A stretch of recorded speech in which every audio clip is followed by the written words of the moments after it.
Bonjour à tous et bienvenue dans une nouvelle vidéo sur les bases de JavaScript et aujourd'hui nous allons parler des événements.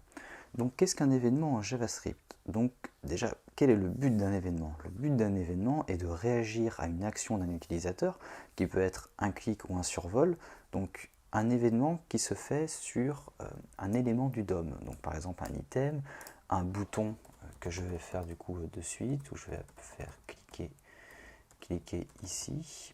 Et je vais ajouter un ID, je vais faire un ID bouton, comme ça, voilà.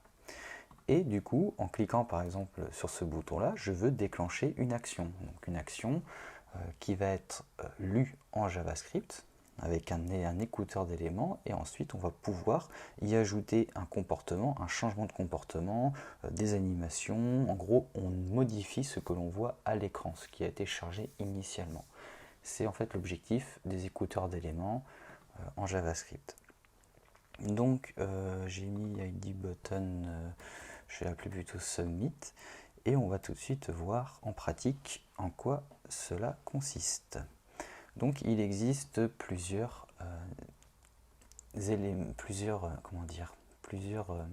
types d'écouteurs. Ceux qu'on connaît le plus, ce sont le click, le scroll, et du coup lorsque l'on le resize, donc qui est lorsque l'on réduit la taille de l'écran. Alors je vais du coup dans un premier temps identifier, donc sélectionner ce bouton là, et ensuite je vais lui ajouter un événement. Donc pour sélectionner le bouton, il faut que je fasse un const button et je vais faire un document.querySelector, et du coup je vais récupérer son ID, à savoir submit. Une fois que c'est fait, donc je vais mettre en dessous mes commentaires et je vais attacher un événement. Donc je vais mettre attacher un event. Voilà. Et pour attacher un event, je dois utiliser le addEventListener, qui est une méthode de JavaScript. Donc je sélectionne mon bouton, que j'ai au préalable sélectionné ici, et je fais addEventListener. Et du coup, l'addEventListener possède deux paramètres. Le premier paramètre est l'action déclencheuse de l'événement. Donc là, en l'occurrence, on va prendre le clic. Le deuxième paramètre est en fait une fonction. Une fonction qui va ensuite s'exécuter au clic et qui va charger le code correspondant. Donc en gros, si je fais un console log, je vais mettre cliquer, je vais mettre bouton cliquer, voilà. Hop, donc et si j'ai une erreur dans mon JavaScript, un point virgule, c'est mieux. Et là, si je fais inspecter l'élément et que j'affiche ma console, alors je vais remonter ça là, et que je clique voilà, sur le bouton, je vois que bouton cliquer une fois, deux fois, trois fois, quatre fois. Je peux également déclarer la fonction en dehors de l'écouteur d'éléments en faisant fonction, je vais faire addItem si je veux ajouter un élément au clic, je vais faire un console log du coup et je vais faire nouvel item, voilà, et je vais effacer ce qu'il y a ici pour afficher addItem. Alors, je ne mets pas les parenthèses, car si nous ajoutons les parenthèses, la fonction sera chargée automatiquement, et nous on ne veut pas ça, on veut juste donner une référence à l'écouteur quand l'utilisateur clique sur le bouton. C'est-à-dire que là, si j'affichais les parenthèses et que je faisais sauvegarde, on voit que le nouvel item est chargé automatiquement. En retirant les parenthèses, on attend le clic et on fait référence à la fonction.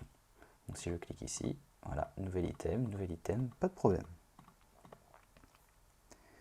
Donc maintenant, on va ajouter un item à chaque clic, on va faire ça. Donc ce qu'on va faire, c'est créer une constante to-do-list. Voilà, je vais faire un document.querySelector et je vais du coup sélectionner, alors je vais regarder l'ID que j'ai mis là, to-do-list, ok. Je vais sélectionner to-do-list, donc je vous remontre cet élément-là, l'élément parent, et je vais ensuite sélectionner eh bien, ces enfants, les items qui le composent. Donc const items est égal à to-do-list.children. Donc je vais regarder normalement si c'est bon, si je récupère mes éléments, si je fais console log items, je récupère une collection HTML et je récupère bien mes items, pas de problème. Ok, parfait. Donc ce que je vais faire, c'est ajouter un événement, un écouteur. Donc je vais reprendre le bouton Add Event Listener, un clic, et je vais mettre, du coup je vais faire une fonction à l'intérieur de l'écouteur, et je vais du coup y ajouter une constante new item. Voilà. Et je vais faire document.createElement. Nous avons vu dans la vidéo précédente ce qui se passait lorsqu'on créait l'élément. Quand je faisais console log, on voyait bien que ça crée le ELI. Ensuite, on va y ajouter une classe. Donc new item est égal à, new item class list pour ajouter une classe, enfin pour identifier une classe. Add, voilà, pour se positionner dans la classe. Item, add item, voilà. Donc new item class list pour se positionner au niveau de la classe, et add pour ajouter du coup la classe à l'intérieur. Et new item, on va ajouter du texte à l'intérieur, inner text, et je vais faire item, du coup item 4. Voilà. Et ensuite cet item qui a été créé, je dois l'ajouter. Donc je vous montre un console log, je vous montre l'item que j'ai là. Si je fais console log new item, hop là, au clic, voilà, j'ai bien mon item 4 qui a été créé. Ok.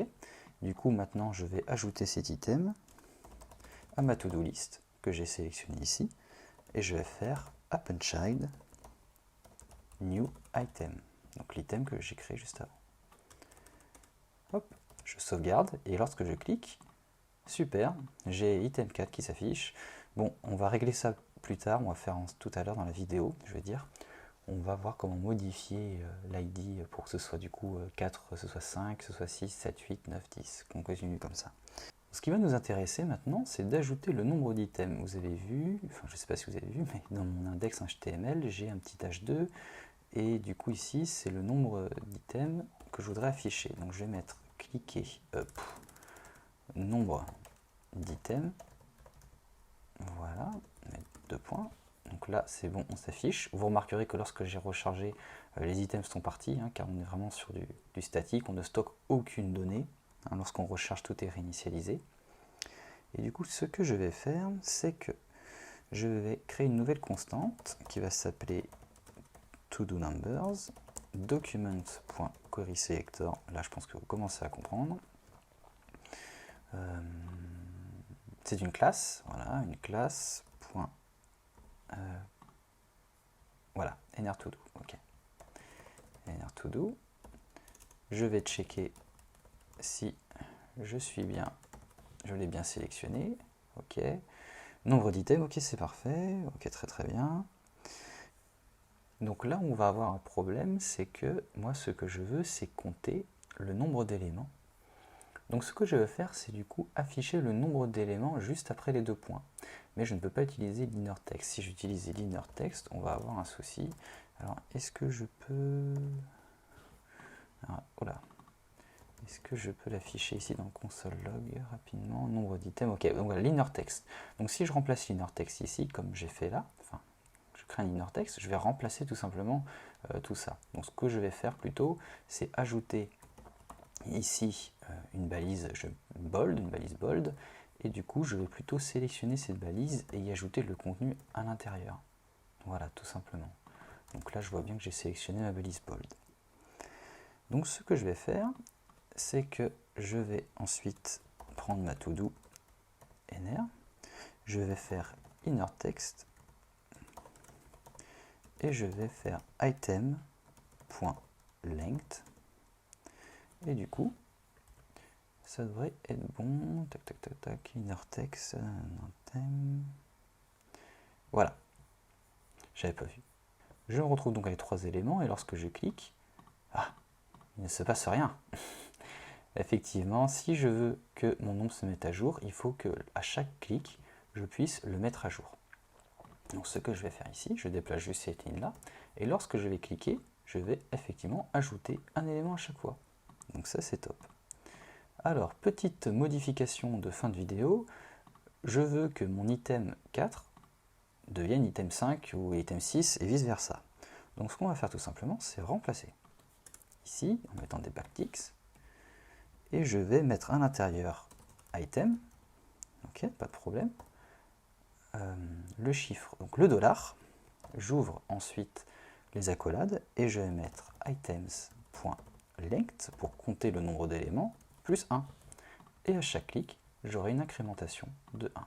Et là, je passe bien de item 2, item 1, 2, voilà, je passe de 4 à 5, à 6, à 7, autant de fois que je veux. Et je compte bien le nombre d'items. Donc voilà pour cette vidéo sur les événements en JavaScript. Donc dans la prochaine vidéo, nous travaillerons toujours sur les événements, mais on y ajoutera des animations. On va voir comment ajouter des animations grâce à l'écouteur d'éléments en JavaScript. Si cette vidéo vous a plu, n'hésitez pas à la liker, laissez des commentaires si vous avez des questions ou des impressions, j'y répondrai avec grand plaisir et je vous dis à bientôt dans une prochaine vidéo.